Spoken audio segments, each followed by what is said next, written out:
دختر خوبم از من سوال کرد که شما وقتی خودت میخوای بخونی چه آوازی رو بیشتر دوست داری؟ من باید بگم که آوازهایی که ما میخونیم آواز ایرانی هر کدومشون یه حالت خاص دارد. یکیشون برای پند و اندرز، اگر بخوام بخونم چهارگاه میخونم، چون چهارگاه مثل یه پیرمردی، یه انسان جهان دیده یکی میاد بچه‌هاشو داره راهنمایی میکنه و بنابراین اگر بخوام چهارگاه بخونم و بچه ما نصیحت بکنم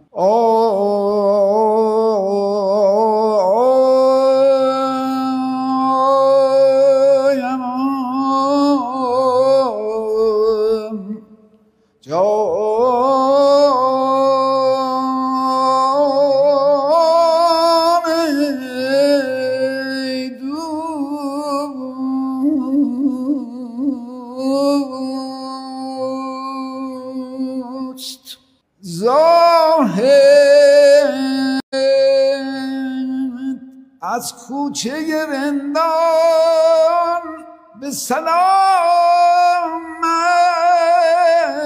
بگذر،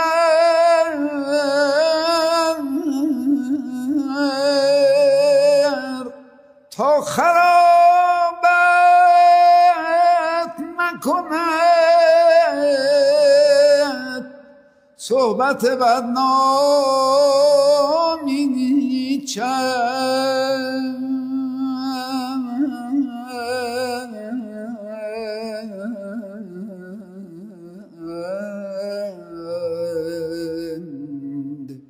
تا خرابت نکند صحبت بدنامی چند. یا مثلا خیلی قصه دارم میخوام خودم تخلیه کنم، خب این از آواز دشتی استفاده میکنم. نمیدونم دلم دیوونه یکیست،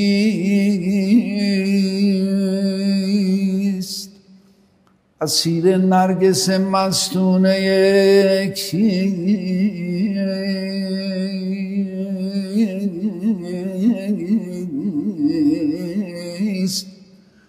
آی نمیدونم دل سرگشته من کجا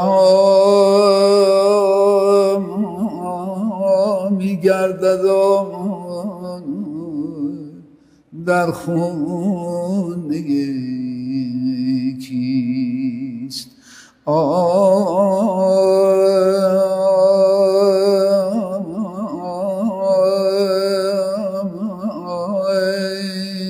بی وفایا عزیزم داد بیدار. خب عارفانه بخونم، خب میام مثلا ماهور رو انتخاب میکنم.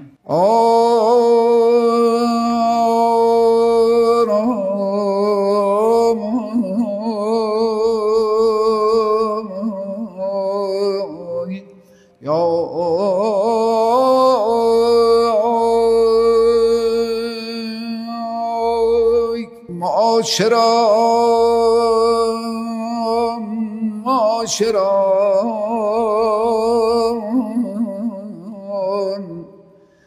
گره از زلف یار باز کنید، شبی خوش است بدین قصه اش دراز کنید.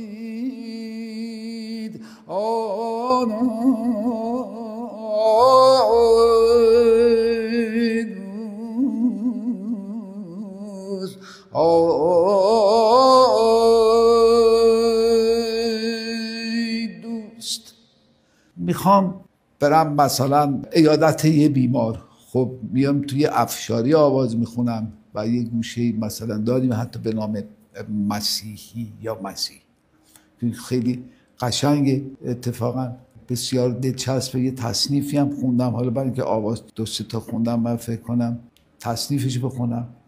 سینه از آتش دل در غم جانان بسوخت. آتشی بود آتشی بود بر این خانه که کاشانه بسوخت. سوزده ملوین سوزده ملوین که ز بس آتش اشکم دلشم دوش بر